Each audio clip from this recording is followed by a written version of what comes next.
has quite dark subject matter. It's about a very young girl who stabs both her parents to death with a pair of scissors while they're sleeping. Where did the idea for the story come from? I suppose, really, I mean, it's difficult to talk about it without kind of giving too much away, but I suppose the idea was sparked actually by something I read in the newspaper. There was a very famous case here about a young girl called Mary Bell, who killed another child, and she went into hiding. But actually, what happened was that when she was much older, when she'd served a prison sentence, she was living under an assumed name, and the press found out who she was and where she was living, and were preparing to unmask her identity. And basically what she had to do was wake her 14-year-old daughter up in the middle of the night and tell her exactly who she was and what she'd done. And it was reading an article, I can't remember if I read an article, it was something in a book, but it really kind of sparked an idea with me. And I thought, imagine having to do something like that. And that's where the kind of whole sort of story sprung from. I was really interested in this idea of having to kind of lived under an assumed name, whether the issue of whether,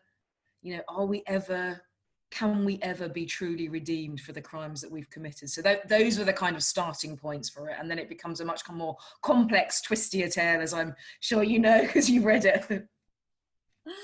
So it involves the issue of child abuse.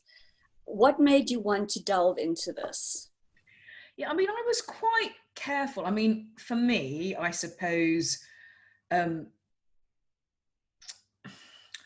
I was really careful. I didn't want to write about child sex abuse. I mean, I find that kind of quite a difficult subject, I think, but I was really interested in what makes us behave in the way, or what makes someone break enough to commit the most awful of crimes. And I think what I was probably hoping to achieve was to get the reader to feel some sympathy for the girl who's done what she's done. And I think for all of us, one of the most kind of powerful drivers is humiliation, is continual exposure to kind of mental and psychological torture. So it wasn't even so much about physical violence. It was more this kind of humiliation, because I think I was trying to think of motive. And it's the question I always think about when I'm writing any book, and it's the why does someone do what they do? What makes a good person turn bad? What makes someone motivated enough to kill someone? And it had to be a powerful enough driver for that. And I was chatting about it with my agent and editor, and we were talking about humiliation and how painful. And I mean, I'm sure all of us have experienced humiliations of some kind, and even now, like down the long corridor of the years, the pain of that still echoes. It certainly does for me. And I think that was one of the triggers, I suppose, for why she does what she does. So the child in the book, or one of the questions posed in the book, is what should happen to children if they commit horrific acts, especially younger children, if they murder or do something else that's quite horrendous. Do they need to be punished, and how should they be punished? What do you think? I think that is an incredibly difficult question, and I really couldn't claim to have all the answers. And I think it's probably why I was exploring the idea, in this book. Are we, can we ever be truly rehabilitated, is a question that I don't have an answer to, I think.